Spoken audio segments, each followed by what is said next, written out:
இவர் என்னன்னா ப்ரொவோக் பண்ணுறதுல தான் இருக்கார். இந்த மாதிரி விஷயங்களில் தான் அவர் நாலேஜ் இருக்கே தவிர சப்ஜெக்ட் பேசணுன்ற நாலேஜ் இல்லை. கொஞ்சம் கூட அந்த வார்த்தை அந்த பொண்ணு அவங்க வீட்டில் போய் சொல்ல முடியும். அந்த வார்த்தையை சொல்லி முதல்வரே, முதலமைச்சர் அப்படின்னு சொல்லு. ஒரு பொண்ணு தெரியாமல் சொல்லிச்சுன்னு பார்த்தா கோஷம் கொடுக்குறாங்க. அப்புறம் எல்லாரும் அது பண்ணி பண்ணுறாங்க. திமுக இப்படி தான் வழக்கு. சங்கி அமைச்சர் சட்ட அமைச்சர்ன்றார். இதெல்லாம் வெளியில் ரோட்டில் எங்கேயாவது வச்சுக்கணும், மேடையில். அவரும் அதுக்கு முன்னாடி ஏதோ சொன்னார். அப்புறம் அவர் கடுப்பாயிட்டார்ல.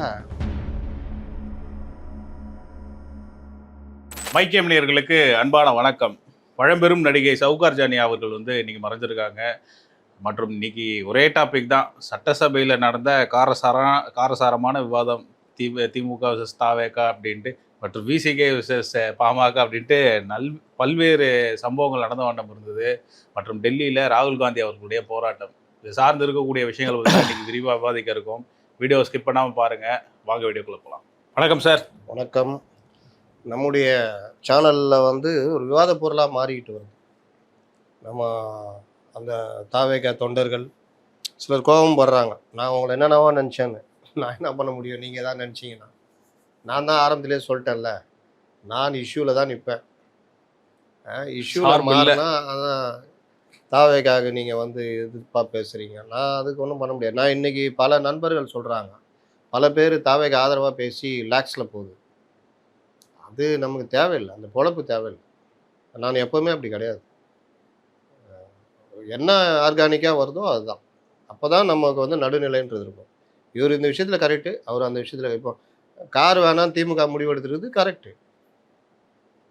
இந்த மாதிரி திமுக லைன் இந்த இடத்துல கரெக்டு, டீலிமிட்டேஷனில் டிஎம்கே லைனு கரெக்டு. ஆனால் முதலமைச்சரை இழிவாக பேசுகிறீங்க, சட்டசபை எதிர்கட்சி தலைவராக பேச மாட்டேங்கிறீங்கன்னா அந்த இடத்துல உதயநிதி தப்பு. இதுதான் நம்ம பாயிண்ட்டு. கண்டபடி சட்டசபையில் வளரக்கூடாது அப்படின்னா அதை வச்சு நான் போய் செய்கிறது தப்பு. வளராதீங்க. கூட நிர்மல்குமாரை சேர்ந்து வளராதீங்க. தம்பி அடித்து நவுத்துறாப்புல ரமேஷ், அடின்னு அடிக்கிறாப்புல கரெக்டு. ராஜீவ் இன்னைக்கு பதில் சொன்னாப்புல, தெளிவாக பதில் சொல்கிறாரு. சிவி சண்முகம் வச்சு செய்கிறாரு. எடப்பாடி ஒன்று பேசினாலும் நின்று பேசுது. கணேஷ் தம்பி வச்சு செய்கிறாப்புல பேசுகிறாரு. வன்னியரசு மேடையில் பேசுகிற மாதிரி பேசிகிட்டு இருக்காரு. அப்போ ஒவ்வொரு இஷ்யூலையும் ஒவ்வொருத்தருக்கும் மாற்றி தான் நம்ம இஷ்யூ பேச முடியும். அதை விட்டுட்டு என்னங்க நீங்கள் எங்கள் தலைவருக்கு ஆதரவாக பேசணுன்னா நான் ஒன்றும் சொல்கிறதுக்கு. அதனால் இது ஒரு பார்ட்டு.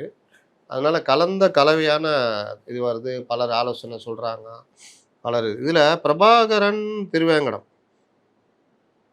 அவர் ஒரு பெரிய மெசேஜிங்க. அது அதில் என்னென்ன பண்ணணும், கல்வியில் என்னென்ன பண்ணணும், கல்வியை எப்படி ரொம்ப மாடர்னைஸ் பண்ணணும், மற்ற வெளிநாடு பல்கலைக்கழகங்கள் மற்ற இதோட எப்படி ஒரு பைப்லைன் இது பண்ணணும், அந்த மாதிரி அது ஒரு தனி சப்ஜெக்டாகவே பேசலாம் அப்படின்றதுனால பிரபாகரன் பேரை மட்டும் குறிப்பிட்டுட்டு அவர் இது சொன்னதை அந்த ஃப்ரீ லேப்டாப் மட்டும் கொடுத்தா போதாது. இந்த இதுக்கெல்லாம் வைஃபைக்கெலாம் ரொம்ப செலவாகாது. வைஃபை வசதியில் எல்லாமே பக்காவாக பண்ணி தரணும் அப்படின்னு. ஜோக் என்னென்னா, கம்ப்யூட்டர் சொல்லித்தராங்க, இவர் பிரபாகரன் எங்கேயோ போயிட்டார், அதை பண்ண இது பண்ணணும். இன்றைக்கி பள்ளிகளுடைய நிலையை சொல்கிறேன். கம்ப்யூட்டர் கிளாஸு போர்டில் வரைஞ்சி தான் மவுஸு, இதுதான் ஸ்க்ரீனு. இப்போ தான் விண்டோஸ்க்கே வந்துக்கிறாங்க அவங்க. நம்ம எங்கேயோ போயிட்டோம். நம்ம எங்கே பசங்களாம் எங்கேயோ போயிடுச்சிங்க. அப்போ இதுதான் விண்டோஸு, விண்டோஸ் 7, விண்டோஸ் 10ன்னு வந்துக்கிறாங்க. அதனால் படம் சுட்டி பொருள் விளக்குன்ற கதையாக ஓடிக்கிட்டு இருக்குது. இன்னும் பல ஸ்கூல்களில் கம்ப்யூட்டர் ரூமில் இருக்குமா, ஒருத்தர் யூஸ் பண்ணுறதில்ல, அப்படியே கிடக்கும். கம்ப்யூட்டர் பற்றி தெரியாதவங்க இந்த மாதிரிலாம் இருக்குது. நீங்கள் எது கற்றல் முறைன்றது நேரடியாக ப்ராக்டிக்கலாக இருந்து அதோட தேரி அணைஞ்சதுன்னா அவங்களுக்கு பிரச்சனையே இல்லை. அதனால் இது ஏஐ காலம். அப்போ எஜுகேஷன் சிஸ்டத்தை எப்படி மாற்றி கொண்டு போகணும்னு அதில் ஏதோ ஒரு ராஜ்மோகன் முயற்சி எடுத்துகிட்டு இருக்காரு. நம்மளால் முடிஞ்சால் அந்த பிரபாகரனுடைய யோசனை, அரிய யோசனை, கல்வி முறையில் என்னென்ன மாற்றங்கள் கொண்டு வரணும்னு மிரண்டு போயிட்டேன். நல்லா இருக்குது. அப்போ அந்த இது அதே மாதிரி நேற்று இன்சூரன்ஸு நம்ம சொன்னது இருக்குது. இதில் பாலாஜி ஐயர் மறுபடியும் மருந்தை கவர்மெண்ட் விற்கக்கூடாது அப்படின்ட்டுருக்காரு. மருந்தை மத்திய அரசே விற்கிது, அப்புறம் என்ன கவர்மெண்ட்டு விற்கக்கூடாது? குக்கிராமம் அது கீழே இன்னொருத்தர் பதில் போட்டிருக்காரு. குக்கிராமங்களுக்கும் இன்றைக்கி மருந்து போகணுன்னா இன்றைக்கி ஆன்லைன் சிஸ்டத்தில் எல்லாரும் பெரிய பெரிய நிறுவனங்கள்லாம் உள்ளே குதிச்சிட்டாங்க. அப்போது மக்களால் வாங்க முடிஞ்சவங்க ஒரு ப்ரிஸ்கிரிப்ஷன் இருக்குன்னா அதே அளவுக்கு ஓரளவுக்கு இருக்குதுன்னா அதை கவர்மெண்ட்டே ஆன்லைனில் கொடுக்குறது இந்த வேலைலாம் பண்ணால் ஜனங்களுக்கு இதாகும். எதை எதை ஸ்மார்ட் ஒர்க் பண்ணி எளிமையாக்கி கொண்டு போக முடியுமோ அதெல்லாம் பண்ணணும். அப்போ அந்த ஃபார்மா அந்த துறையில் கவர்மெண்ட்டு முழுதும் இறங்கி அந்த இதை பண்ணணும். ஏங்க 50 பைசா மாத்திரையை 50 ரூபா விற்கிறாங்க. நீ 50 பைசா மாத்திரை 5 ரூபாய்க்கு விற்றுருங்க, ஜனங்களுக்கு காசு மிச்சம்ல. அதான் சொல்கிறேன்னு, சுகர் இந்த டயபெட்டிஸ்லாம் பெரிய அளவில் அமௌண்ட்டு போகுது. சாதாரண ஜனங்களுக்கு எடுத்து வச்சிடணும் தனியாக. சாதாரண ஜனங்களுக்கு டயபெட்டிஸு, ப்ரெஷரு, இந்த அல்சரு இந்த மாதிரி இதுக்கு தான் ஜனங்கள்கிட்ட காசு அதிகமாக பிடுங்குறாங்க. ஜனங்களும் அதில் தான் மாத்திரை அதிகமாக இதாகுது. பட்டப்பட்டையாக வாங்கிட்டு போகிறாங்க, கலர் கலராக.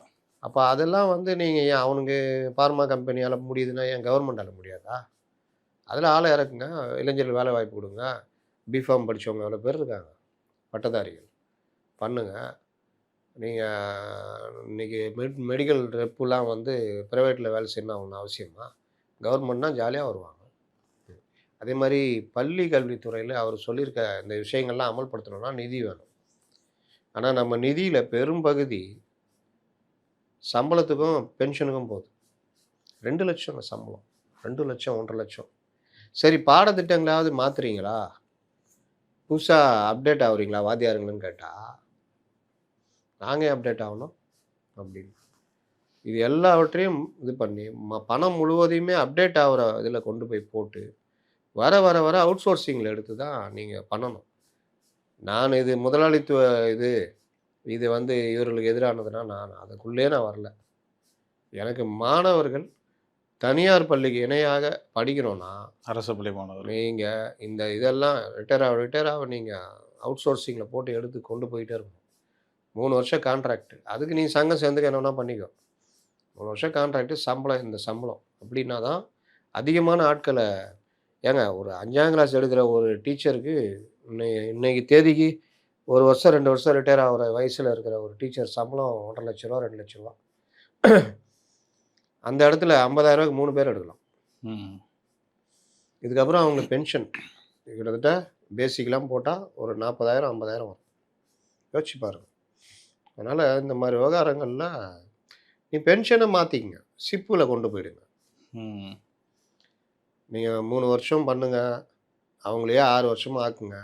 அவங்களுடைய சம்பளத்தில் ஒரு 5% 10% எடுத்து எஸ்ஐபியில் போடுங்க கவர்மெண்ட்டே.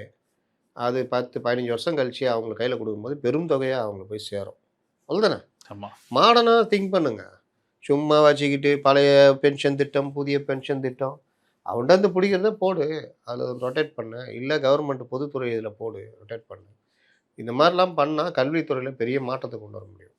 இல்லாட்டி நீங்கள் எதுவுமே பண்ண முடியாது. கல்விக்கான இன்ஃப்ராஸ்ட்ரக்சருக்கு செலவு பண்ணுறது பார்த்தீங்கன்னா 100 ரூபான்னா அதில் 30 ரூபா கூட இருக்காது.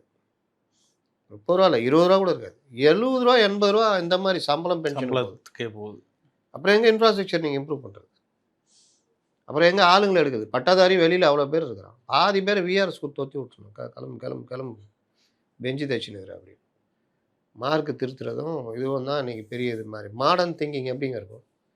ஜென்சி அது இதுன்றீங்க மாடர்னாக.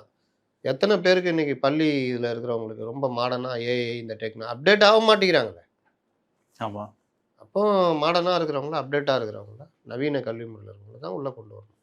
அவர்களுக்கான தேர்வு இந்த மாதிரி விஷயங்கள்லாம் பண்ணால் தான் ஓரளவுக்கு இந்த தலைமுறை அடுத்தது பாய்ச்சல் வேகத்தில் போகும். கல்வி முறையில் என்ன மாற்றம் இருக்குது மற்ற நாடுகளில், அதெல்லாம் பார்த்துட்டு வந்து இங்கே அமல்படுத்தணும். அவர் பல விஷயங்கள் சொல்லியிருக்காரு. அவர் சொல்லதில் கொஞ்சம் தான் தொட்டிருக்கேன் நான். அவ்வளோ விஷயம் சொல்லியிருக்காரு அந்த பிரபாகரன் அவர். நன்றி. முடிஞ்சால் என்னுடைய நம்பரில் வர வாட்ஸ்அப்புக்கு அந்த டெக்ஸ்ட் அனுப்புங்க, நான் மினிஸ்டர் கூட அனுப்பிச்சி விட்ருவேன். இதில் இது காப்பி பண்ண முடியாதுல்ல, ஸ்க்ரீன்ஷாட்டை தான் எடுக்க முடியும். ஆமாம்.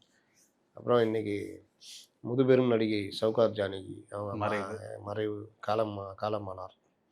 வயோதிகம். அவர் பார்த்தீங்கன்னா 1936 பிறந்தவங்க. 31 கிட்டத்தட்ட 96 வயசு. 36 வந்தால் நூற்றாண்டு கண்ட நடிகையாக இருந்திருப்பாங்க. 50களில் நடிகை வராங்க. சவுகார் அப்படின்ற படத்தில் தான் நடிக்கிறாங்க. எல்வி பிரசாத் இந்தியாவிலேயே புகழ்பெற்ற ஒரு டைரக்டரு. அவர் பேரில் இது லாபு இந்த மாதிரிலாம் இருக்குது. படத்தில் கூட நடிச்சிருப்பார். எந்த படத்தில் தெரியுமா? கமலஹாசனுடைய 100வது படம் ராஜபார்வை. ராஜபார்வையில் மாதவிக்கு அப்பா வருவார்னு நினைக்கிறேன். ஒல்லியாக இருப்பார். ம். பெரிய டைரக்டர். கமல்லாம் போட்டிருக்கிற டைரக்டர். அவர் எடுத்த படம். ஆரம்ப காலம்லாம் அவங்க பெரிய டைரக்டருங்க. அவர் வீணை பாலச்சந்தர். இந்த பாலச்சந்தர் முன்னாடி ஒரு பாலச்சந்தர் இருந்தார். அவர் இந்த மாதிரி பல டைரக்டருங்க. பாலசுப்ரமணியம் இந்த மாதிரி. அந்த இதில் வந்து நடிகை வந்து அதுக்கப்புறம் தமிழ், தெலுங்கு. அவங்க கன்னடாவில் தான் பிறந்தது. ம். அரிசோனாவில் டாக்டர் பட்டம் வாங்கினவங்க. ஓ.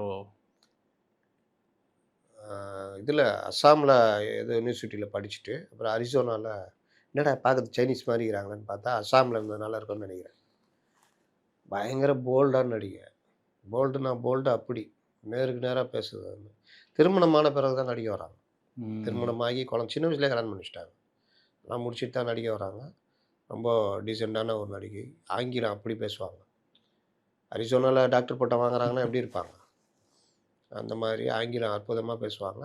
ஒரு மாதிரி மாடர்னாக நடிக்கக்கூடிய நடிகை.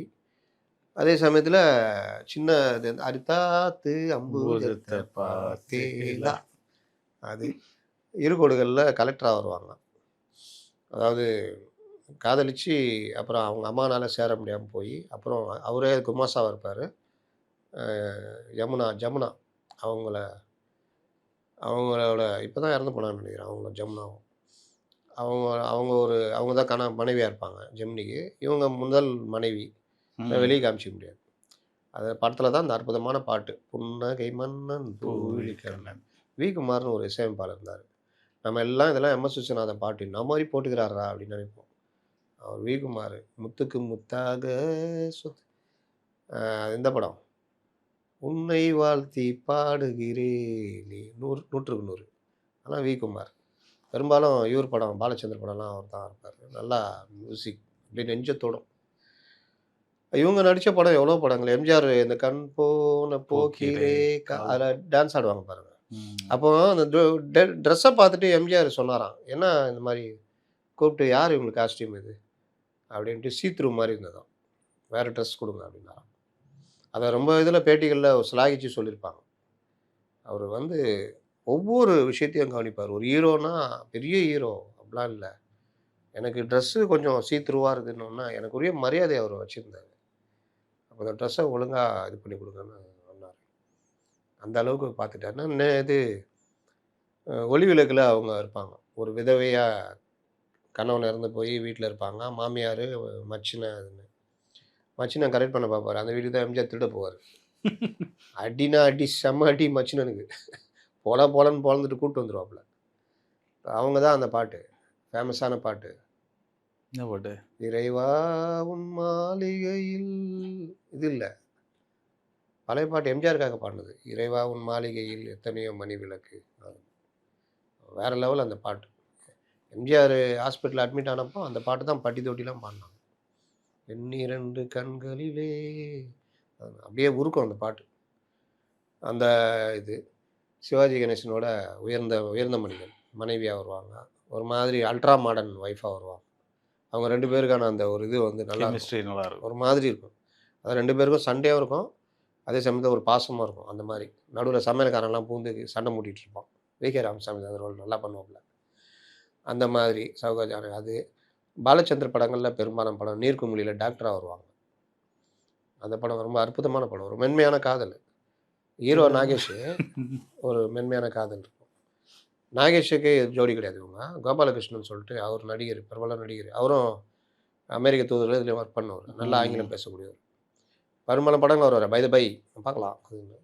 இது நாண்டியன் பிறந்ததில் கூட எம்ஜிஆருக்கு பெரிய இடத்துல சிபாரிசு பண்ணிட்டு வெளிநாட்டுக்கு டாக்டராக போயிடுவார். அவர் அந்த மாதிரி வருவார். இன்ஸ்பெக்டர் போலீஸ் அதிகாரியெல்லாம் வருவார் கோபாலகிருஷ்ணன் சொல்லிட்டு. அவர் தான் அந்த படத்தில் ஹீரோ. அது மாதிரி பல படங்கள். தில்லுமுழு விட்டீங்க அது ரொம்ப லேட்டஸ்ட்டு. அதான் பாலச்சந்தர் படத்தில் அவங்க இருப்பாங்கன்றேன். அந்த படத்தில் பெரிய காமெடி அவங்க தான். இல்லாத அம்மாவை இருக்கிறான்னு சொல்லி அதுக்கு அம்மாவை தேடி இவங்கள நாடக நடிகவங்க கூப்பிட்டு வந்தால் அல்ட்ரா மாடர்னாக ஒரு பார்ட்டியில் இருப்பாங்க. அங்கே தேங்காய் சீனிவாசன் பார்த்துட்டு அங்கேருந்து நேராக விட்றா வண்டியை அப்படின்னு ரஜினி வீட்டுக்கு வந்தால் இவங்க அதுக்குள்ளேயும் ஓடி வந்து அந்த பைப்பை பிடிச்சி ஏறி அது நிற்கிறது தான் பார்க்கணும். அந்த சேலை கட்டி அம்மா தெய்வமே உங்கள பத்தி கேள்விப்பட்டிருக்கேம்மா. சுதந்திர போராட்ட வீரர் மனைவின்றப்போ, ஐயோ தெய்வமே வரேம்மா நான் அப்படியே போயிட்டு வாங்க, போயிட்டு வாங்க. அந்த மாரி இது நல்ல ஒரு நடிகை. ரொம்ப மாடர்னா இருப்பாங்க. இப்போ பேட்டி குடுத்துருந்தாங்க. ஒன் இண்டியால நான் இருக்கும்போது எங்களுடைய அ வினோத்ன்னு ஒரு செய்தியாளர் பேட்டிலாம் எடுத்திருந்தாரு. நல்லா போல்டா பேசக்கூடிய லேடி. நல்ல வாழ்க்கை வாழ்ந்து, நிறைவான வாழ்க்கை வாழ்ந்து, இயற்கையை யார் வெல்ல யார் முடியும்? வெல்ல முடியும்? நான்லாம் எம்ஜிஆர்லாம் சாவவே மாட்டார்ன்னு நெனச்சிருந்தேன் சின்ன வயசுல. எம்ஜிஆருக்குலாம் சாவே வராது. அதான் காமராஜர் இறந்தப்போ, இவரு கண்ணதாசன் எழுதின காமராஜருக்கு அண்ணாக்கா எனக்கு சரியா வரல. "சாவே உனக்கு சாவு வராதா?" அப்படின்னு. இந்த மாரி வரி இல்ல. ரொம்ப அழகா. நெருப்புக்கும் சுடும்னு அப்புறம் வைரமுத்து எழுதினாரு. நெருப்புக்கு சுடுமா. சரி சார், அப்படியே தமிழ்நாடு சட்டசபைக்கு வந்தோம்னா, இன்னைக்கு நெறைய விஷயம் போச்சு. வெர்சஸ் தான் இன்னைக்கு. நான் முதல்ல டீலிமிட்டேஷன முடிச்சுட்டு வந்துடுறேன். ஆமா, நேத்து கமெண்ட்ஸ்ல கூட சொல்லியிருந்தாங்க. கமெண்ட்ஸ்லயே வந்து டீலிமிட்டேஷன எங்க பத்தி தலைவர் சொல்லவே அப்படிலாம் இல்ல. பேசல அப்படின்னு. இன்னைக்கு ஒருத்தர் போட்டுக்கிறாரு பெருசா. அவரா எதா ரெடி பண்ணாரான்னு தெரியல. ஏன்னா பத்திரிகையில அவர் ஸ்பீச் காப்பி குடுத்ததுலலாம் அது இல்ல. டீலிமிட்டேஷன் பத்தி நம்ம ஏற்கனவே பேசியிருக்கோம். டீலிமிட்டேஷன் வந்து தாவேகா எதிர்க்குதுன்னா, தாவேகாவுக்கு ஒண்ணும் தெரியல. அதான் காரணம். இன்னைக்கெல்லாம் ஆதவ அர்ஜுனா பேசலாம் பார்த்தீங்கன்னா, இந்த ஸ்கூல் பசங்க உட்காந்துட்டு பேசிட்டு இருப்பாங்க. அந்த மாரி பேசினுருக்காரு. குழந்தைத்தனமா இருக்குது கேட்கறதுக்கே. கூட இவரு நிர்மல்குமார் வேற.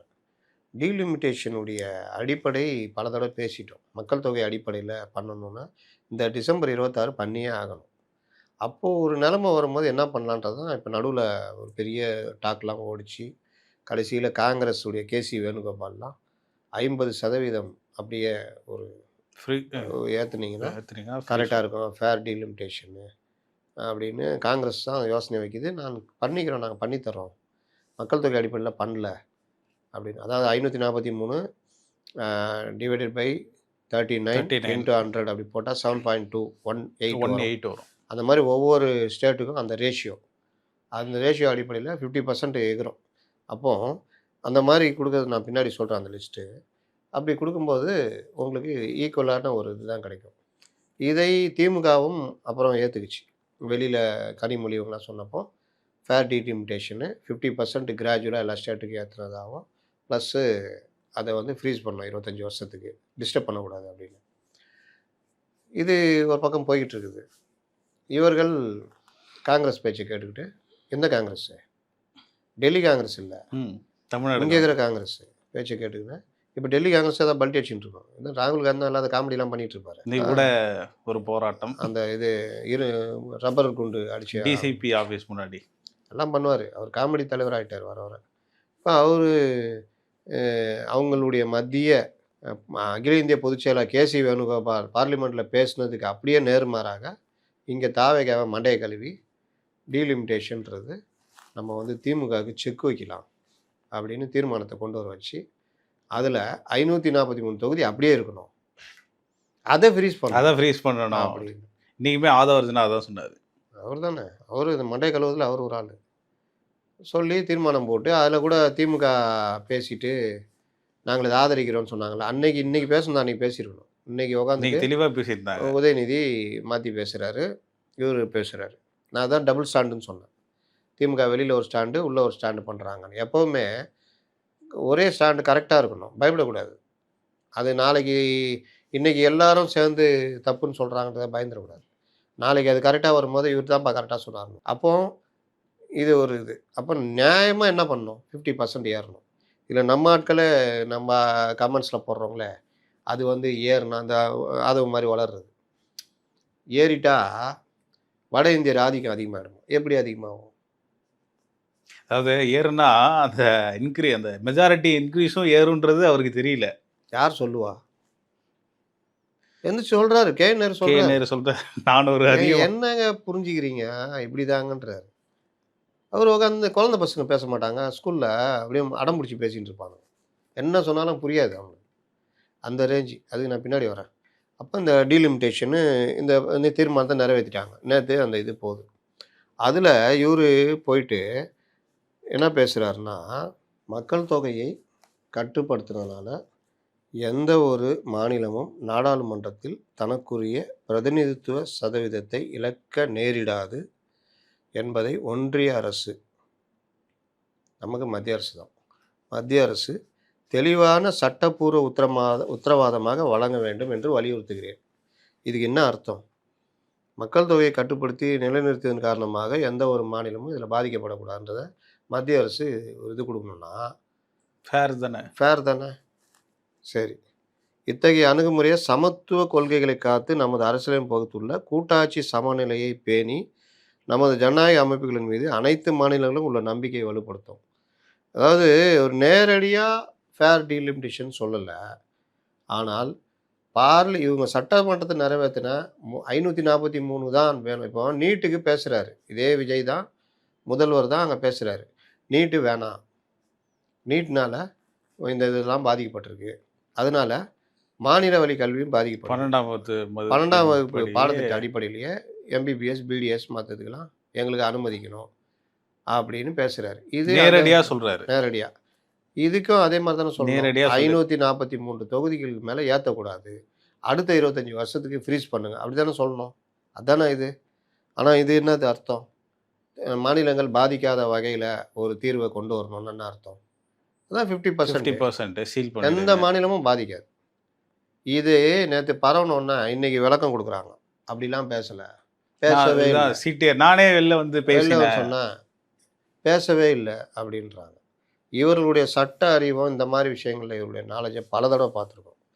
இன்னும் சில பேர் வந்து அவர் இந்த தீர்மானம் போட்டாங்க, அதை எடுத்து எனக்கு போட்டுக்கிறாங்க, அந்த மாதிரி தான் பேசினாருன்னு. அந்த மாதிரிலாம் பேசலை ராசா. அவங்க பேசுனது அப்படியே ஆங்கிலத்திலே இருக்குது. அப்படியே அந்த டெக்ஸ்ட்டே எடுத்து போட்டிருக்காங்க, அந்த ஸ்க்ரீன்ஷாட்டை. இவர் அங்கே அப்படி பேசிட்டு வந்துட்டார். இன்றைக்கி சட்டமன்றத்தில் ஆதவ உட்காந்து விளக்கம் கொடுக்குறாரு. விளக்கம் கொடுத்த உடனே அதில் விவாதம் ஓடுது. அப்போது திமுகலேருந்து இவர் நம்ம உதயநிதி ஸ்டாலின் இருந்துச்சு, நாங்களும் இதை தான் ஆதரிக்கிறோம், 543 ஃப்ரீஸ் பண்ணணுன்னு தான் விரும்புகிறோம். ஒருவேளை அதுக்கு மாறாக நடந்தால் 7.18 பிரகாரம் சமச்சீராக எல்லாருக்குமே கொடுக்கணுன்றதுலையும் எங்கள் இது உடனே எழுந்திரிச்சிட்டாங்க. திமுக வந்து பார்த்தியா டபுள் ஸ்டாண்டர்டு, பிஜேபிக்காக இதாவது இவர் நிர்மல்குமார். அப்போ தான் எடப்பாடி பழனிசாமி எழுந்திரிச்சு கேட்குறாரு, ஏங்க நீங்கள் சொல்கிறத ஏற்றுக்கு நான் வச்சுக்கோங்க. இவங்க ஒன்றுமே கிடையாதுங்க. இவர் ஆதவ அர்ஜுனாக்கும் இந்த நிர்மல்குமார் இவங்களாம் ஒன்றும் புரியவே மாட்டேங்குது. அவங்களுக்கு தேவை ஒரு 40 30 தான் 2/3. அதை அவங்க கொண்டு வந்துட முடியும்.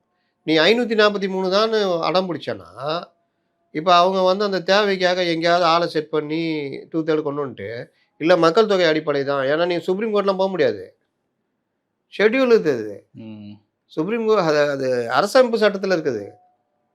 நீங்கள் இதுக்கு தான் ஆல்ட்ரு பண்ணணும். எது ஃபேர் டீலிமிட்டேஷனுக்காக தான் அரசியலமைப்பு சட்டத்தில் இல்லை இப்படி இருக்குது, அதனால் 25 வருஷத்துக்கு இப்படி பண்ணுறோம் அப்படின்னு சட்டத்திட்டம் கொண்டா அதை யாரும் ஏற்றுக்க முடியாது. அப்போ எல்லாரும் ஏற்றுக்கிட்டேன்ற மாதிரி போயிடும். பயத்தில் இருக்குது மத்திய அரசு. நிறைவேற்றி ஆகணும், 25 வருஷம் 50 65 வருஷம் ஆகிடுச்சு, இந்த பிரச்சனையை தீர்க்கணும், சரி ரைட்டு பாஸ் பண்ணி விட்டு போயிடலாம், 50% ஏற்றி விட்டால் ஒன்றும் பிரச்சனை இல்லை, எல்லாருக்கும் ஒரு ஈக்குவல் இதுன்னு பார்க்குது. அந்த பயத்தை பயன்படுத்தி இதாங்க முறை அப்படின்னு கொண்டு போகணும். திமுக அதுக்கு ட்ரை பண்ணுது. அவங்க எதனால் வந்தாங்களோ ஏன் வந்தாங்களோ என்ன அதுக்குள்ளே போக விரும்பல அவங்க. ஆனால் இன்றைக்கி அவங்க பேசுறது கரெக்டான நியாயமான இதாக இருக்குது. எடப்பாடி அதில் ஒரு படி மேலே போய் கரெக்டாக கேட்குறாரு. நீங்கள் இந்த மாதிரி பண்ணீங்கன்னா நீங்கன்னா ஒரு ஆளே இல்லை அவங்களுக்கு. அதை சொல்ல அவங்க மக்கள் தொகை அடிப்பு நிறைவேற்றினா இப்போ உள்ளதான் போயிடுங்க. நீங்கள் குறையணும்னு நினைக்கிறீங்களா அதிகமாக எப்படின்னு நினைக்கிறீங்க? அப்போ நம்ம இந்த மாதிரி கொண்டு போனாதான் அதுக்குள்ளே அவங்க வந்தாங்கன்னா நமக்கு 50% தான் 20 தொகுதி ஏறும். அப்போ அது லாபம். உடனே இவர் எழுந்திரிச்சிக்கின்னு இங்கே வந்து நமக்கு ஏறுச்சுன்னா அவங்களுக்கும் அங்கே ஏறும். ஆமாம், அவங்களுக்கு அங்கே ஏறுச்சுன்னா நம்ம உரிமைகளை ஒன்றுமே பண்ண முடியாது. என்ன உரிமைகளை பண்ண முடியாது? நான் கணக்கை சொல்கிறேன். இவர் சொல்கிறாருல்ல ஆதவ அர்ஜுனா, இவ்வளோ ஏறிட்டா அவ்வளோ போயிடும் இவ்வளோ போயிடும்ன்றாரு. இப்போ நமக்கு 39, 50% ஏற்றுனா 59. உத்தரப்பிரதேசம் 80 தொகுதி வச்சுருக்காங்க, அவங்களுக்கு 50னா 40 கூட்டிங்க 120. மகாராஷ்டிரா 48 வச்சுக்குது, அதில் பாதி 24ன்னு சேர்த்துக்கிட்டா 72. மேற்கு வங்காளம் 42, அதில் பாதி 21 சேர்த்தா 63. பீகார் 40, 20 சேர்த்தா 60. நம்ம 39, 20 சேர்த்தா 59. மத்திய பிரதேசம் 29, அதில் பாதினா சேர்த்தா 44. ராஜஸ்தான் 25 வச்சுக்கிறாங்க. 13 சேர்த்தா 38. ஒடிசா 21 வச்சுக்கிறாங்க. அதில் ஒரு 11 சேர்த்தா 31 இல்லை 32. இதுதான். இதில் ஒவ்வொருத்தருக்கும் என்ன பெரிய பாதிப்பு வரப்போகுது. அப்படி எல்லாருக்குமே டபுள் ஆகுது. இப்போ என்ன ரேஷியோவோ அதே ரேஷியோ தான் இருக்குது. இதுதான் கேஎன்ஆர் சொல்கிறாரு. ஏங்க இப்போ என்ன இருக்கிறோமோ அது அப்படியே 50% ஏறுது, அவ்வளோதான். இதனால் அங்கே என்னங்க பாதிப்பு வரும், என்ன சட்டத்து இப்போ சிம்பிளாக ஒரு சின்ன உதாரணம் சாதாரணமாக சொல்கிறேன். 600க்கு வந்து நீங்கள் 2/3 மெஜாரிட்டி வேணும்னா 400 வேணும். கரெக்டா? ஒரு சட்டத்தை 400 வேணும். 50% ஏற்றி கொடுத்துட்டீங்க, 900. கரெக்டா? இப்போ மெஜாரிட்டி வேணும்னா எவ்வளோ வேணும்? 600 வேணும். கரெக்டா? ஆமாம். நீங்கள் அதே எண்ணிக்கையில் தான் இருக்க போகிறீங்க. அவங்களும் மெஜாரிட்டி இருந்தாலும் அவங்களும் அதே எண்ணிக்கை தான் இருக்க போகிறாங்க. இன்றைக்கி 600க்கு 2/3 400 தேவைன்னா 900க்கு 2/3 600 தேவை. இதில் என்ன ரேஷியோ, என்ன ஒரே தானே? இது எப்படி ஸ்கூல்லாம் படித்தாரா இல்லையான்னு தெரில. இவர் இந்த ஸ்போர்ட்ஸ் சைட்லேயே இருந்தனால ஸ்கூலுக்கு கணக்கு படிக்கலையான்னு தெரில. நம்ம நேயர்களுக்கும் சொல்கிறேன், இதை வந்து அந்த தாவேகா அந்த மாதிரி பார்வையில் பார்க்காம பொதுவாக பார்த்தா தெரியும். ஃபஸ்ட்டு நம்ம 2 ஆப்ஷன் தான் நம்மக்கிட்ட இருக்குது. ஒரு ஆப்ஷனு 543 ஃப்ரீஸ் பண்ணுன்றது. இப்போ நான் ஆதவ அர்ஜுனாட்ட கேட்குறேன், ஏற்கனவே ஒரு 65 வருஷத்துக்கு மேலே ஃப்ரீஸ் பண்ணியாச்சு. இப்போ 543 ஃப்ரீஸ் பண்ணுறீங்க, ரைட்டு, 25 வருஷத்துக்கு. 25 வருஷம் கழிச்சு அப்போது இதே மக்கள் தொகை பிரச்சனைலாம் வரதானே செய்யும். அப்போ என்ன பண்ணுவீங்க? தாவேகாட்டுன்னா பதில் இருக்குது. ஆனால் இன்னொரு ஆப்ஷன் என்ன? ஏப்பா ஓகே, மக்கள் தொகை எண்ணிக்கைக்கு ஏற்ப எம்பிக்கள் இது தேவை தான். அதனால் நம்ம வந்து பிரித்து இது பண்ணால் எல்லாருக்கும் இது வந்துட போகுது. 25 வருஷத்துக்கு இதே இது. அடுத்த 25 வருஷத்தோட தள்ளி போடலாம். ஏன்னா ஏன்பா அதான் 50% எல்லாம் பிரிச்சாச்சு இல்லை, அதிலே ஓட்டம் போ அப்படின்னு போயிடலாம். ஆனால் இப்படி பண்ணால் அப்போ இந்த மாதிரி வரட்டுத்தனமாக வச்சுக்கிட்டு எண்ணிக்கை கூடனா மெஜாரிட்டி வந்துடுவாங்க. நீனா இந்தியா ஃபுல்லாக நின்ன பெரிய இதுவா நீ? 4 ஆளுங்களை வச்சு ரீல் போட்டால் பிரதமர் ஆகிடுவார்தா? எப்படி, என்ன கதை இது? உரிமை அது நம்ம வந்து வாஜ்பாய் காலத்தில் கருணாநிதி அவர் டிஎம்கே ஓட்டுற ரீலை நம்பின்னு இவரும் ஓடினுக்கிறாரு. கருணாநிதி வந்து தடுத்துட்டாரு. அந்த மாதிரி இப்போ நம்ம தடுப்போமா? ஏய், அன்னைக்கே கருணாநிதி பண்ணலையா? இந்தியாவே ஒரு பக்கம் நின்றுச்சு. கோஆலிஷன் கவர்மெண்ட் அது. இந்தியாவே அந்த கூட்டணி ஆட்சினால ஏன்பா அதெல்லாம் பண்ண முடியாது, 25 வருஷத்துக்கு தள்ளி போடணும்னா அவரும் ரொம்ப மிதமான மனிதர் தள்ளி போட்டார். கருணாநிதி தான். இவங்க தான் தெரியுமில்ல, ஊரே என்ன நடந்தாலும் ஈரான் ஈராக் வார் நின்றுச்சுன்னா கலைஞர் இங்கேருந்து 2 அறிக்கை விட்டார். உடன்பிறப்பு கடிதம்லாம் நின்று போச்சு. பயந்து விட்டாருன்னா ஆர்எஸ் பாரதி எங்கேயாவது ஓரத்தில் நின்று பேசிகிட்டு இருப்பார். இவர் திமுக உரிமையை மீட்டது, இவருக்காக உரிமையை மீட்டது நாங்கள் ஒத்துக்கொள்ள. நீ என்ன படித்து வச்சுக்கிறீங்க? என்ன வரலாறு தெரியும் உங்களுக்கு திமுக உரிமையை மீட்டதுன்னு? அப்படி உரிமையை மீக்கிறவர் 71 அவ்வளோ தூரம் சண்டை போடணும். 71 அவர் தான் சொன்னாராம், கலைஞர் தான் சொன்னாராம். அவ்வளோ சொன்னார். காவிரி பிரச்சனை எதுங்க ஐயா வாபஸ் வாங்கினீங்க? வழக்க இந்திரா காந்தி வந்து கேட்டாங்கன்ட்டு எதுக்கு வாபஸ் வாங்கினீங்க? கட்சித்தீவு எதுங்க விட்டு கொடுத்தீங்க? கதை இது. இன்னொன்று, இதில் மாநிலங்களவை இருக்குல்ல, அந்த எண்ணிக்கையும் சேர்த்து சொல்லிடுறேன், அப்போ தான் நம்ம ஜனங்களுக்கு புரியும். இப்போ அதுக்கு முன்னாடி இப்போ இருக்கிறது 543.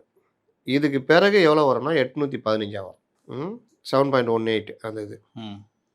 இதில் மாநிலங்களவை நீங்கள் பார்த்தீங்கன்னா மொத்தம் 250 இருக்குது இப்போ மாநிலங்களவை.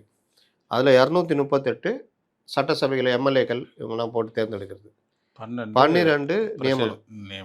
இந்த இளையராஜா, சச்சின் டெண்டுல்கர் மாதிரி போனோம், அது மத்திய அரசு நியமிக்கிறது. மொத்தம் 250.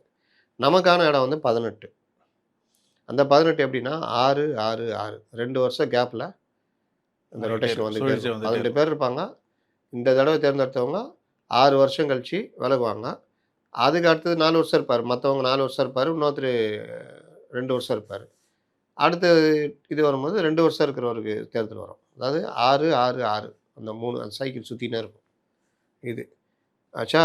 சமச்சீர் அந்த உயர்வு 50% அந்த இது வந்துச்சுன்னா 250ன்றது 368 ஆகிடும் டோட்டல். அப்போது நியமன உறுப்பினர்கள் இது தேர்ந்தெடுக்கப்படுறவங்க 350 ஆகிடுவாங்க. நியமன உறுப்பினர்கள் 18 ஆகிடுவாங்க. 12ன்றது 18 ஆகிடுவாங்க. நம்மளது வந்து 18லேருந்து 27 ஆகிடுவோம். ராஜ்யசபா எம்பிக்கள் 27. 27ம் 49ம் 56, 76 வந்துடும் டோட்டலு. அப்போது இது வந்து ஒரு பெரிய ஒரு அப்படியே 50%. இது தமிழ்நாட்டுக்கும் நல்லது. நிதி அதிகமாக கிடைக்கும். எம்பிக்கள் நிதி இதெல்லாம் அதிகமாக கிடைக்கும். இந்த மாதிரி ஒவ்வொரு ஸ்டேட்டுக்குமே நல்லது. இதில் வரட்டுத்தனமா அவங்க ஜெயிச்சிருவாங்க. அதிகமாக ஜெயிச்சிருவாங்க. அவங்களுக்கு அதிக எண்ணிக்கை கிடைக்கும். இப்போ முதல்வர் இருந்தார் பக்கத்தில். எல்லாம் அவர் உட்காந்து பார்த்துன்னு பட்டி சட்டை கட்டிக்கின்னு என்னமோ நடக்குது. என்னமோ பேசுகிறாங்க. சரி சரி பார்ப்போம். ஏன் டபுள் ஸ்டாண்டர்ட் சார்? அப்போது யார்? தாவேகா டபுள் ஸ்டாண்டர்ட். சாய்குமார். அவ்வளோதான். அங்கே போகும்போது ஒரு பேச்சு, இங்கே ஒரு பேச்சு முடிஞ்சிச்சு. தான் சங்கி அரசுன்றாங்களே. யார்? உதயநிதி. உதயநிதி சொல்லாங்க. அவர் சங்கி அமைச்சர்னாரு. சங்கி அரசுன்னு சொன்னது சுப்பராயன். இந்த யாருன்னு கணக்கு எடுக்கிறாங்கல்ல, அது கணக்கு எடுக்கிறது தான் ஒவ்வொரு கவர்மெண்ட்டும் பண்ணோம். போன கவர்மெண்ட்டும் இவங்க சொல்கிற அந்த திராவிட மாடல் அரசும் எடுக்கும். மாணவர்கள் யார் யார் எது இதில் ஈடுபடுறாங்க, எவன் ஆக்டிவிஸ்டாக இருக்கிறான், எவன் சும்மா ஜாலியாக போயிட்டு வரான், எவன் துட்டு வாங்கிட்டு பண்ணுறான், எவன் இந்த மாவோயிஸ்டுகள் இந்த டீம் கூட இருக்கான், எவன் தீவிரவாத இதில் இருக்கான். இல்லாட்டி எப்படிங்க உங்களுக்கு எடுக்க முடியும்? ஆனால் ரொம்பலாம் இவங்க பண்ணல. நீங்கள் பார்த்தீங்கன்னா பல இது என்ஐஏ அங்கேருந்து இங்கே வந்து அவன் வந்து கூட்டு போவான். 6 பேர் அரே கியா அப்படின்வான். கேவா இவங்க எல்லாம் இங்கே இருந்துட்டு தீவிரவாதத்தில் பண்ணிக்கிறான், நீ என்ன பண்ணியிருந்த அப்படின்னு. என்ஐஏலேருந்து எல்லாரும் உட்காந்து ஒவ்வொருத்தருடைய இப்போ நான்லாம் இதுனா என்னுடைய இதெல்லாம் இருக்கும். என்னுடைய ஐபி அட்ரஸ்லேருந்து எல்லாம் நான் லைட்டாக அல்கொய்தா அப்படின்னு யாரு கூடயாவது சாட் பண்ண வச்சுக்கங்க, டக்குன்னு அங்கே இது ஆகிடும். உடனே என்னை ஷேடோ போட்டுருவாங்க. எனக்கு அடுத்து நான் என்னென்ன பண்ணுறேன்னு பார்ப்பாங்க, தீவிடுவாங்க. இல்லாட்டி ஆட்சியெல்லாம் நடத்த முடியாது. அதனால் நாட்டுக்கு இதெல்லாம் தேவை. ஆனால் அது எப்படி வெளியே வந்துச்சு சர்க்குலர் தான் மேட்ரு. உடனே இவர்கள் இதை பார்த்துட்டு இது சங்கி அரசு இது பண்ணுது அது பண்ணுது. இது ஒன்று. இந்த சுப்பராயன் சொன்னல, அவர் யாருன்னா நான் யாருன்னு சொல்லியிருப்பேன்னு நினைக்கிறேன். 96ல் இந்திரா இவங்க ஜெயலலிதா தோற்று போயிட்டாங்கல்ல, ஏடிஎம்கே எல்லாம் ஓடிப்பிட்டான். மொத்தமே 4 பேர் தான் ஜெயித்தாங்க. அங்கே 230 எம்எல்ஏக்கள், இங்கே 4 பேர். ஜெயலலிதா அவர்கள் தோற்றுறாங்களா? ஜெயலலிதா தோற்றுறாங்க. அப்போது இந்த 4 பேர் ஏதாவது பேசுனா திமுக காரனோட ஒருத்தர் துள்ளிட்டு வருவார். எப்படி இப்போ சு வெங்கடேசன் இந்த மாதிரி ஆய்னாரு.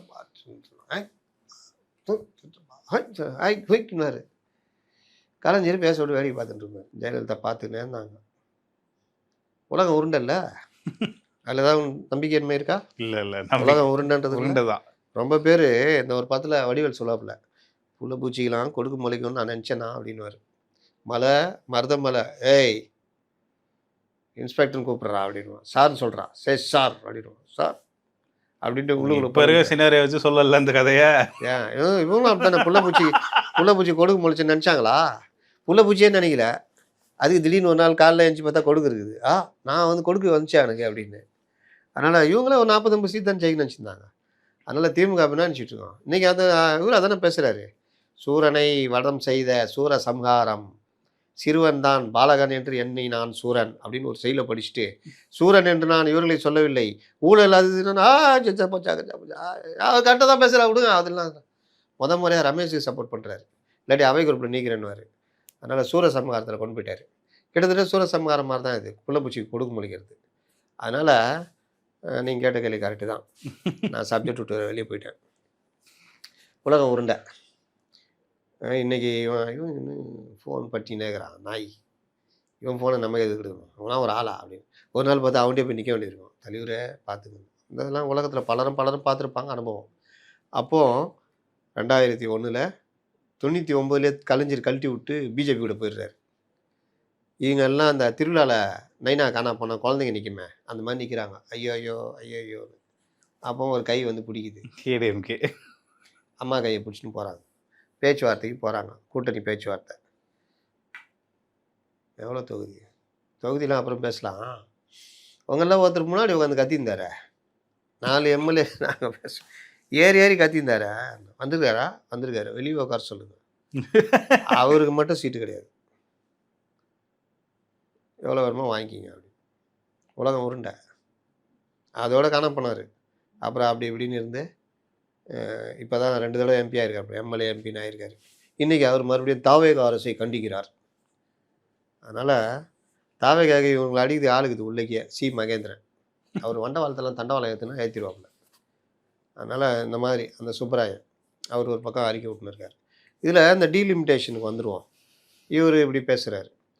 உதயநிதி பேசுனதை வச்சு இவங்க பேசுகிறாங்க. நேரு விளக்கம் கொடுக்குறாரு. எடப்பாடி ரொம்ப ஸ்ட்ராங்காக கரெக்டாக சொல்கிறாரு. கணேஷ்குமாரும் தெளிவா பேசுறாரு. கணேஷ் ரொம்ப இன்னும் தெளிவாக பேசுகிறாப்புல.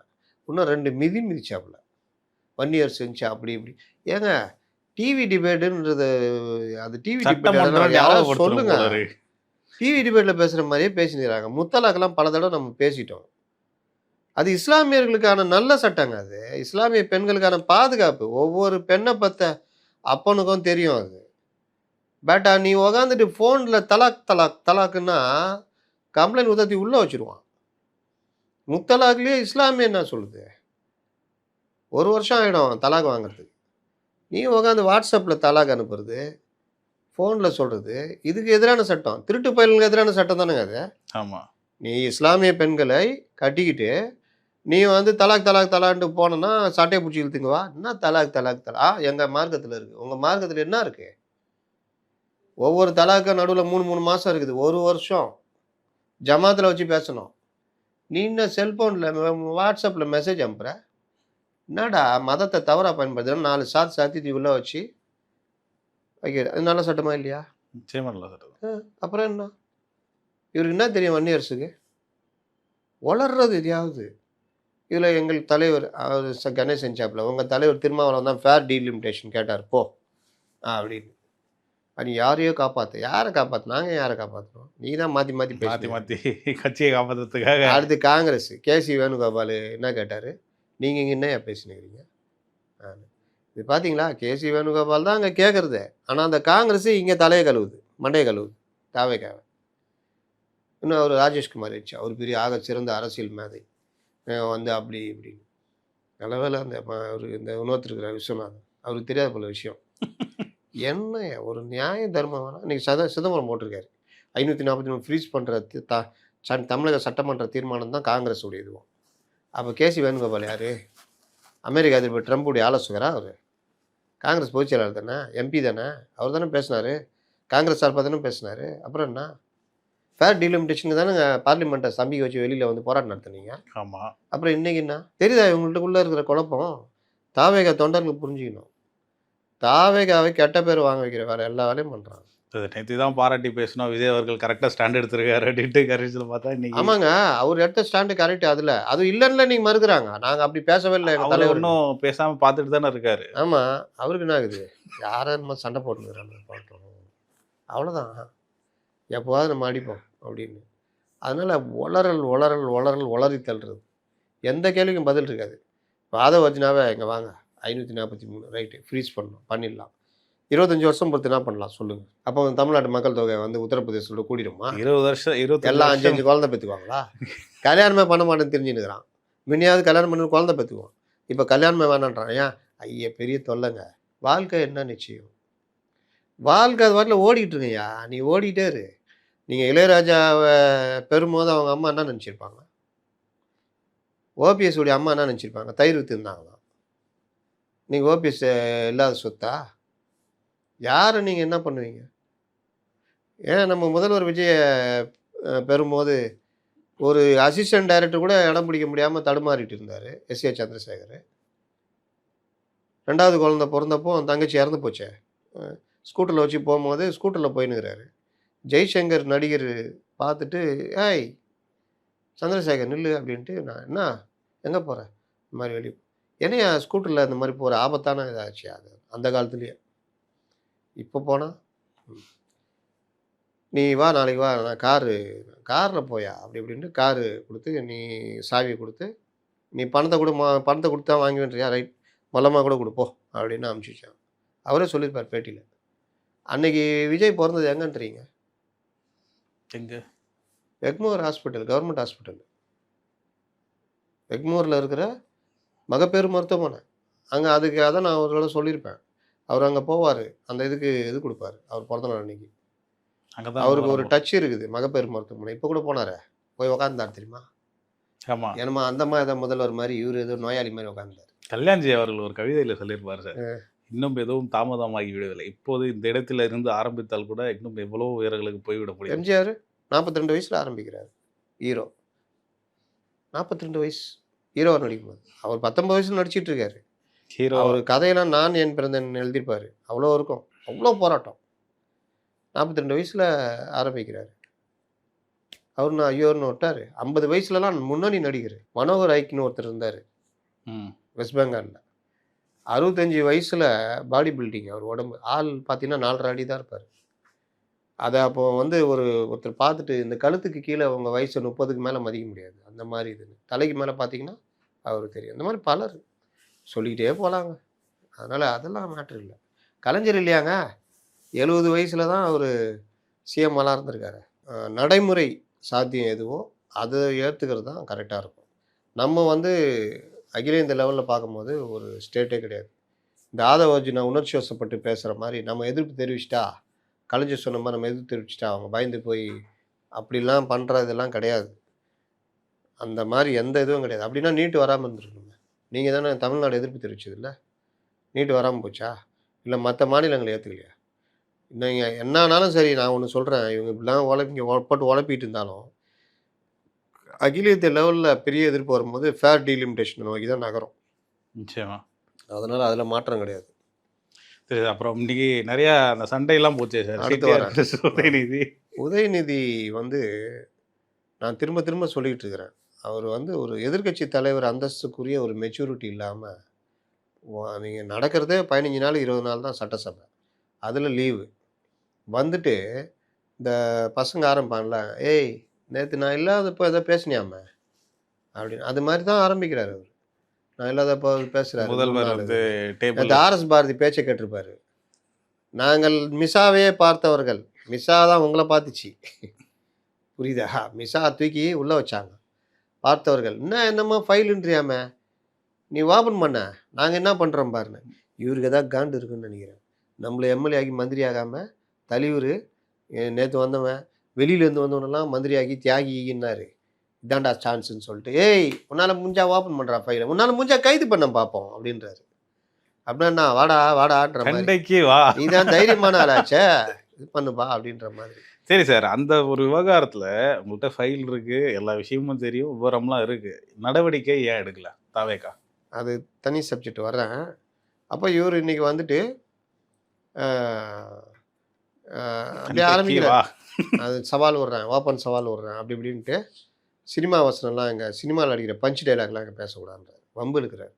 உடனே அவங்க எழுந்துச்சி பேசுகிறாங்க. அப்புறம் இவர் கூப்பிட்டு கண்டிக்கிறார் பிரதமர். இவர் சபாநாயகர், என்னங்க அந்த மாதிரி பஞ்ச் டைலாக் இதெல்லாம் பேசிகிட்டு இருக்காது, நீங்கள் பேசினா பேசுகிறாங்க, சப்ஜெக்ட் பேசுங்க அப்படின்னு. அதுக்கப்புறம் மறுபடியும் பேசுகிறாரு. மறுபடியும் ஜோசியக்காரங்க ஏதாவது சொல்லிட்டாங்களா, அதனால தான் ஓப்பன் அதனால பண்ணி தான் ஓப்பன் கை பண்ணி வைக்கலையா, தயவு செஞ்சு ஓப்பன் பண்ண சொல்லுங்க. ஜோசியக்காரனோன்னா அவர் மஞ்சள் துண்டுன்னு பேச ஆரம்பிச்சிட்டார். யார்? சிடிஆர். ஜோசியக்காரங்க பார்த்து மஞ்சள் துண்டு போட்ட காலம்லாம் பார்த்துருக்கோம். கலைஞருக்கு கடைசி காலத்தில் அவர் மஞ்சள் துண்டு போட்டுருந்தார்ல. அப்போ தேவையற்ற வேலை இதெல்லாம் பேசுகிறாங்க. ஆனால் அதை பேசுனா நீ பேசுனா பேசுகிறாங்க. அதான் என்ன சப்ஜெக்ட் அதை பேசுங்க அப்படின்னு. இவர் என்னன்னா ப்ரொவோக் பண்ணுறதுல தான் இருக்கார். இந்த மாதிரி விஷயங்களில் தான் அவர் நாலேஜ் இருக்கே தவிர சப்ஜெக்ட் பேசணுன்ற நாலேஜ் இல்லை. அதுக்கப்புறம் சப்ஜெக்ட் பேசினார்னு வச்சிங்களேன். இன்னொன்று ஒரு விஷயம் இவங்க மறந்துட்டாங்க. ஜோசியத்தை பற்றி இவர் பேசுகிறார் உதயநிதி. அவங்க வீட்டில் இருக்கிற அவங்க அம்மாவே பல இதுகிட்ட போய் ஜோசியம் போய் பார்த்துட்டு வருவாங்க. சரி, அது அவங்க சொந்த விவகாரம். ஒரு முதலமைச்சர் ஜோசியம் பார்க்குறாருன்னு எதுக்கு பேசுகிறீங்க? அவர் அரசில் ஜோசியம் பார்த்து பண்ணுறா கேட்டால் ஜோசியரையே நியமிச்சார். அதுதான் சொல்கிறாங்க. நீங்கள் டைம் பார்க்கலையா? பதவியாக இருக்கிற நாள் குறிப்பிட்ட நாள் ஃபிக்ஸ் பண்ணி, ஏன்னா ராஜ்பவனில் லிங்க் இருந்தேன்னா நான் சொல்கிறேன் இவங்க என்ன பண்ணாங்கன்னு. குறிப்பிட்ட நல்ல நேரம், அந்த நல்ல நேரத்துலேயும் குளிகை ஏதோ ஒரு நேரமா, அதில் பதவி ஏற்றா அந்த நேரத்தில் எது செஞ்சாலும் அந்த வெற்றி தொடருமா, மென்மேலும் உயருமா. அப்படி பார்த்துல பதவி ஏற்றீங்க, உயர்லையே உயர்லையே நான் சொல்கிறேன். இந்த மாதிரிலாம் அப்போ இதெல்லாம் என்னது ஜோசியம் தானே? இன்றைக்கும் பல விஷயங்கள் நீங்கள் என்ன பண்ணாமல் இருக்கிறீங்க. அதனால் இது கொஞ்சம் கூட ஒரு இதுவே கிடையாது. இதனால் 2 தடவை பல்பு வாங்கிட்டு உக்காந்தாரு. அது இன்னொன்று, இந்த இன்னைக்கு நான் சொல்லிட்டேன்ல ஹனிமூன் பீரியட் முடியுதுன்னு, ஸ்கூல் வாத்தியார் சொல்லிட்டாரு, டேய் ஒரு வாரம் தான் பார்த்தேன், இனிமேல் பார்க்க மாட்டேன் அப்படின்ட்டாரு. ஏன்ச்சு யாராவது வந்தீங்கன்னா நடவடிக்கை அந்த ப்ளூ சட்டை போட்ட ஒரு டாக்டர் அவர் முன்னாடி வந்துட்டாரு டக்குன்னு. அவர் முன்னாடி சீட்டில் உட்காந்து விட்டா, அண்ணா கொஞ்சம் நவருண்ணே, நேருண்ணே கொஞ்சம் நவரு, நான் இங்கே உட்காந்துக்கிறேன் அப்படின்னு கூட உட்கார இருப்பில்ல. அதே மாதிரி இந்த வசந்தம் கார்த்திகேயன் இன்னும் சில பேர் வான் பண்ணிட்டார். அடுத்ததோடு நடவடிக்கை எடுத்துகிட்டு வந்துட்டார். அதனால் அது ஒரு பார்ட் வச்சுக்கங்களேன். ஆனால் 2 விஷயம் இன்றைக்கி உதயநிதி கரெக்டாக பண்ணாப்புல. ஒன்று காரு நாங்கள் வேணான்றோம். அதில் போய் தேவையில்லாத வாதம். ஆதவர்ஜுனா. ஆதவர்ஜுனா அமைச்சராக இருந்து 2 வீடு வச்சுக்கிட்டு எதுக்கு வீடு கேட்குறீங்க? அதே கேள்வி உங்களும் கேட்க மாட்டாங்களா? அப்புறம் நேரு தான் விளக்கம் கொடுக்குறாரு. ஏங்க அவர் கேபினெட் அந்தஸ்து எதிர்க்கட்சி தலைவர். எதிர்க்கட்சி தலைவர். அதே கவர்மெண்ட் குடுக்குறது. எல்லாருமே அது இருப்பாங்க, பண்றாங்க. நீங்க கார் குடுக்குறதுன்றது, எல்லா எம்எல்ஏக்கும் காருன்றது அது தனிங்க. இல்லாத ஒரு வழக்கத்த உருவாக்கிட்டு இருக்கிறீங்க. நாங்க உங்கள்ட்ட எதுவுமே சொல்லலையேங்க. எங்களுக்கு வேணான்னு தானே சொல்றோம். அப்டின்னா, அதுல ஏறி நின்னு பேசினாரு. அமைச்சர்களுக்கு வீடு ஒதுக்குன்றது சாதாரணமா எல்லாருக்கும் ஒதுக்குறது தானே. அது போய் அதுல கேள்வி கேட்டுட்டு இருக்காரு. அதுக்கு பிறகு கணேஷ் இதுல இறங்கி பேசினாப்புல. இந்திய கம்யூனிஸ்ட் கட்சி எங்களுக்கு கார் வேணான்ட்டாங்க. கணேஷ் வந்து எனக்கெல்லாம் வேணாம். எங்க எம்எல்ஏக்கள் 2 பேர் தான் இருக்காங்க. ஆனா அவரு அவங்களுக்கு கேட்டாரு. ஃபர்ஸ்ட் அவரு கேட்டாரு. அன்னைக்கு கேட்டாரு. அது கேட்டது பக்கத்துல இருக்கிறவரு அவர கேட்க சொன்னது. ஓ. அதனால கேட்டாரு. முதல் முறை எம்எல்ஏக்கள் தானா அப்படின்னு. அதனால நான் கேட்டேன். எங்க 2 எம்எல்ஏக்களுக்கு வசதி இல்லாம இருக்காங்க. அது நானா எங்களுக்கு வேணாம் அப்படின்னாரு. உடனே அதுல ஒரு இது மறுநாட்டையும் கண்டுபிடிச்சு பேசினாங்க. அப்புறம் அவரு இறங்கி அடிச்சாரு. கலைஞரா இவரு ஆதவர்ஜுனா பெரிய அறிவாளி மாரி. கலைஞர் வந்து அப்போ இவங்களுக்கெல்லாம் குடுத்தாரு. அது வேற, இது வேற. அதோட சேர்க்காதீங்க. அதே மாரி ஆதவர்ஜுனாவுடைய வாதத்துல இன்னைக்கு மக்கள் வந்து எம்பி சீட் அதிகப்படுத்தி கேட்கறாங்க. கேட்கவே இல்ல. கேட்கவே கேட்கவே இல்ல. அப்புறம் எதுக்குன்னு. இதெல்லாம் குழந்தைங்க ரோட்ல அந்த சின்ன பசங்க உட்காந்து அரசியல் பேசுவாங்கம்மா, அவங்க பேசுற மாரி. ஒரு ஆட்சி நிர்வாகத்துல இப்ப மக்கள் வந்து மாவட்டத்த பிரிச்சு குடுன்னு கேட்கறாங்களா? மக்கள் வந்து ஒன்றியத்த இது பண்ணி குடு. இப்ப சட்டமன்றத்துல திருவள்ளிக்கேணி, சேப்பாக்கம் இருந்தது. 2த்தையும் ஒண்ணாக்குனாங்க. கொளத்தூர் வந்து வில்லிவாக்கம் தொகுதி 3 வில்லிவாக்கத்துலேருந்து 3 தொகுதிய பிரிச்சு இது பண்ணிட்டாங்க. புதுசா உருவான தொகுதிகள். திருப்பூர்ன்னு சொன்னேன்ல, ஆமா. அந்த திருப்பூரையே 2ஆ உடைச்சு திருப்பூர் வடக்கு, தெற்குன்னு உருவாக்கிட்டாங்க. இந்த மாரி இந்த தொகுதி மறுவரையில பல தொகுதிகள் மாறுச்சு. சில தொகுதிகள் காணாம போயிடுச்சு. சில தொகுதிகள் இணைக்கப்பட்டது. இதெல்லாம் மக்களா வந்து கேட்டாங்க. இதெல்லாம் ஒரு வாதம்ன்னு வச்சுட்டு மக்கள் கேட்டாங்களா? அப்படி இப்படின்னு. இந்த சில வாதங்கள்லாம் நம்ம பதிலே சொல்ல முடியாது. நல்லா நாலேட்ஜா பேசினா கூட, சில வகையான வாதங்களுக்கு சிரிப்பு தான் வரும். "என்னய்யா இவ்ளோ இப்படி இருக்கிற?" அப்படின்னு. அது பதில் சொல்லும். அந்த மாரி உட்காந்து சட்டசபையில ஒரு அமைச்சரா இருந்துட்டு பேசுறாங்கன்னா, அடிப்படை இந்த விஷயங்கள் ஏதாவது தெரியுதா என்னன்னு தெரியல. ம். அதனால அவரு வீடு பத்தி கேட்கறது. இது ஒரு வாதம் ஓடுச்சு. அதுக்கப்புறம் அந்த டீலிமிட்டேஷன்ல ஒரு ஒரு சரியான பாயிண்ட் எடுத்து வச்சாரு டிஎம்கே சார்பா. ஏன்னா, டீலிமிட்டேஷன் இப்படி தான் இத நோக்கி தான் நகரும். இவர்கள் காங்கிரஸ் பேச்ச கேட்டு அந்த காங்கிரஸுக்கு டபுள் ஸ்டாண்டு. சென்ட்ரல்ல ஒரு ஸ்டாண்டு, ஸ்டேட்ல ஒரு ஸ்டாண்டு. அதாவது போது. அத தாண்டி ஒண்ணும் பெருசா அப்புறம் பேசல. செந்தில் பாலாஜி கூட உட்காந்துட்டாரு. என்சி இன்னைக்கு பேசியிருந்தாரு. ஐய்யய்யோ! இவங்க வந்து சுயபுராணம் எங்க தலைவரா செஞ்சா முடிச்சுட்டு உட்காருங்கன்னா, மறுபடியும் முடிக்கிறேன்னு சொல்லிட்டு மறுபடியும் கடைசியில புடிங்கிட்டாரே. மைக் புடிங்கிட்டாரு. உட்காருங்க, உட்காருங்க. நீங்க பேசுனது போதும் உட்காருங்க அப்படின்ட்டு அங்க பேச விட்டாரு. அதில கொஞ்சம் அந்த அவருக்கு சிடிஆருக்கு இந்த மோதல்லாம் நடந்தது. நான் மீதி எல்லாத்தையும் நீங்க இதில சொல்லிக்கங்கன்ட்டாப்புல. அந்த மாரி இன்னைக்கு சட்டசபை போச்சு. கலவையான சபையா போச்சு. கலவையானது. நம்ம அறநிலைத்துறை அமைச்சர் அவருக்கும் சேகர்பாபு இதுக்கு முட்டுச்சு. நான் அத பண்ணேன், இது பண்ணேன் சேகர்பாபு. சிவன் சொத்து குலநாசம் எனக்கு தெரியும். நான் என்ன தலைவர் அப்படி வளர்க்கல, இப்படி வளர்க்கலன்னாரு. அறநிலைத்துறையில எவ்வளோ பிரச்சனை இருக்குதுன்னு எல்லாருக்குமே தெரியும். 44,000 ஏக்கர் அத சொன்னாரு. நிலம்லாம் மீட்கப்படாம இருக்குது. அதெல்லாம் மீட்போம். கிட்டத்தட்ட 880 அறிவிப்பு 84 அறிவிப்புகள் அறிவிச்சாங்க. அதில 79 அறிவிப்புகள் வந்து தொடங்கப்படாமலே இருக்கு. நிலுவையில ஐ மீன் மணி வரல, காசு வராம. நாளைக்கு இன்னும் கொஞ்சம் கூடுதலா பார்த்துட்டு பேசுவோம். ஏன்னா, அவரு கொஞ்சம் சிறப்பா பேசினாரு இன்னைக்கு. அது ஒரு இது விஷயம். அதனால அது மின்சாரம் இந்த துறைகள்லாம் கூட நாளைக்கு கொஞ்சம் பேசுவோம். மனோஜ் பாண்டியன் கூட கேட்டிருந்தாரு. எனக்கு சட்டசபையில வந்து எங்களுக்கு வந்து சேஃபா இருக்கு. சபாநாயகர் நீங்க இருக்கீங்க. வெளியில போனா எங்களுக்கு அந்த சேஃப் இல்ல. அப்படின்ட்டு 3 எம்எல்ஏக்கள் அரெஸ்ட்ட பத்தி கொஞ்சம் பேசியிருந்தாரு. உச்சநீதிமன்றம் ஒரு தீர்ப்பு குடுத்துருக்கு அப்படின்ட்டு என்னென்ன பண்ணணும் அப்படின்னு சொல்லியிருந்தாரு. ஓகே. உங்க வாய் துடுக்கு தானங்க. இஷ்டத்துக்கு பேசுறது. இப்போ கூட என்ன கைது பண்ணிக்க அது இதுன்னு நேத்து இவரு பேசுறாரு. திமுக மாணவர் அணி சார்பா இந்த சின்ன சின்ன பசங்க எல்லாம் காலேஜ் படிக்கிற பசங்கன்னு நினைக்கிறேன். பொண்ணுங்க. எல்லாத்துக்கும் கருப்பு பனியன மாட்டி விட்டு, கொச்சையான என்னால இதில சொல்ல முடியாது. முதலமைச்சர சொல்லி கோஷம் குடுக்குறாங்க. என்ன சொல்லுவீங்க? திமுக இப்படி தான் வளர்க்குது. கொஞ்சம் கூட அந்த வார்த்தை வந்து அந்த பொண்ணு அவங்க வீட்ல போய் சொல்ல முடியாது. அந்த வார்த்தைய சொல்லி முதல்வரே, முதலமைச்சரே அப்படின்னு சொல்லுது. ஒரு பொண்ணு தெரியாம சொல்லுச்சுன்னு பார்த்தா, கோஷம் குடுக்குறாங்க அப்புறமா. எல்லாரும் அது பண்ணி பண்றாங்க. திமுக இப்படி தான் வளர்க்குது. இது எப்படி சரியா இருக்கும்? இவரே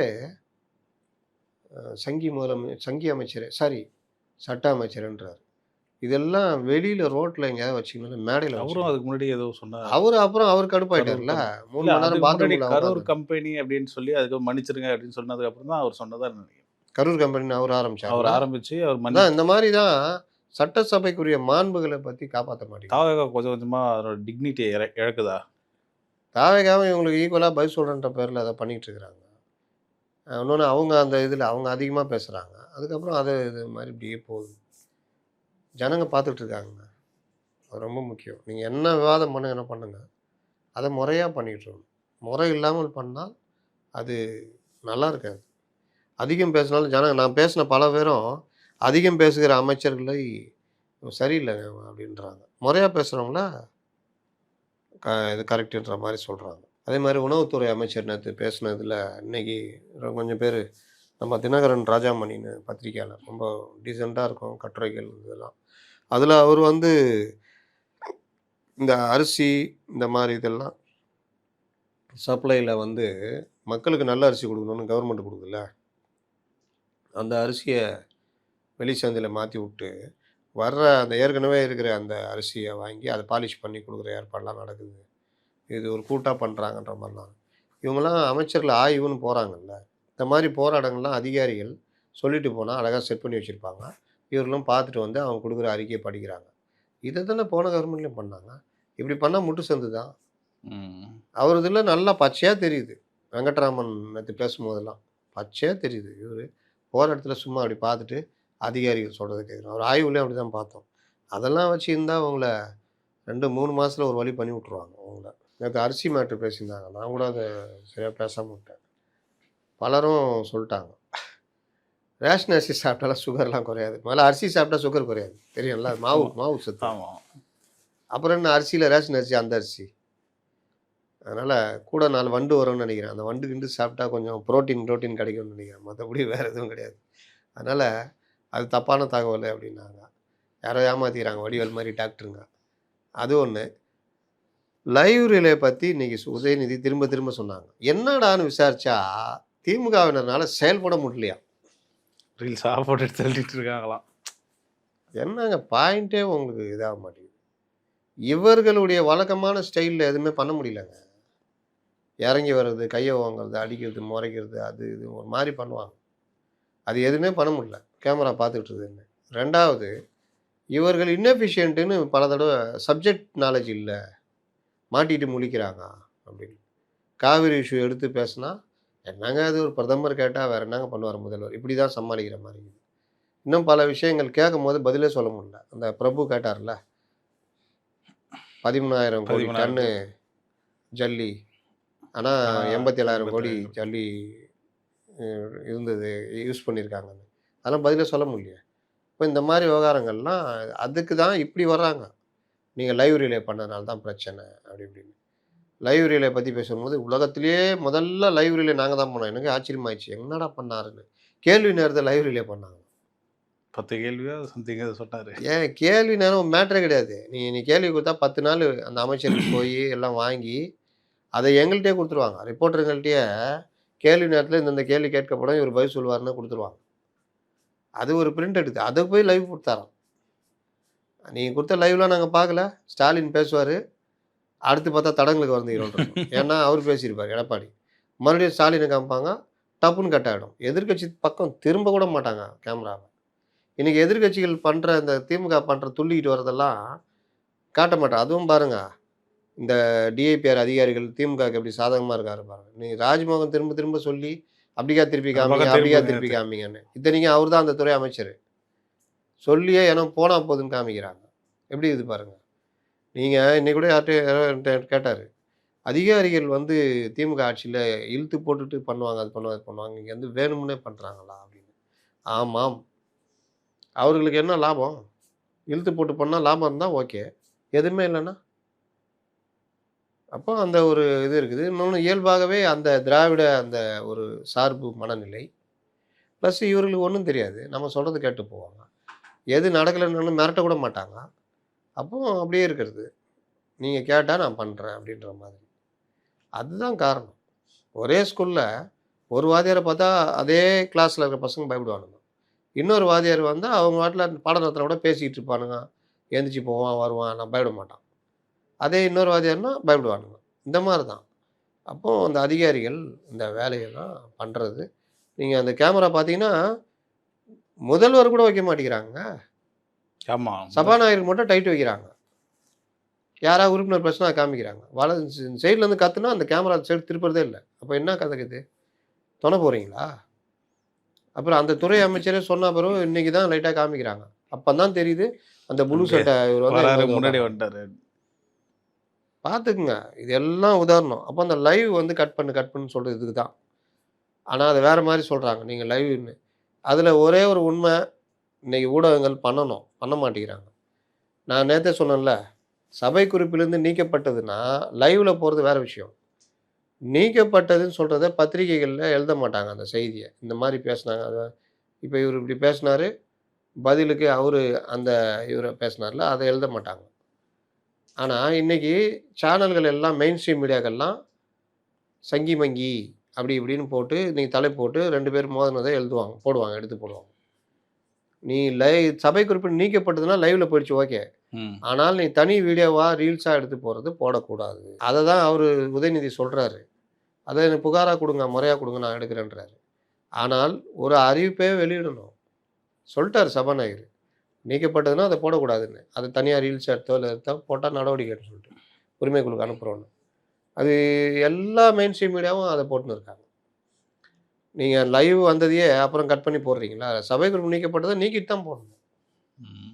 இதனால இவங்க என்ன எதிர்பார்த்தாங்கன்னா, லைவ் கட் ஆகும்ன்னு. லைவ்லாம் கட் ஆவாதுன்ட்டாங்க. லைவ் ஓடின்னு தான் இருக்கும். ஜனங்க பார்த்துட்டு இருக்காங்க.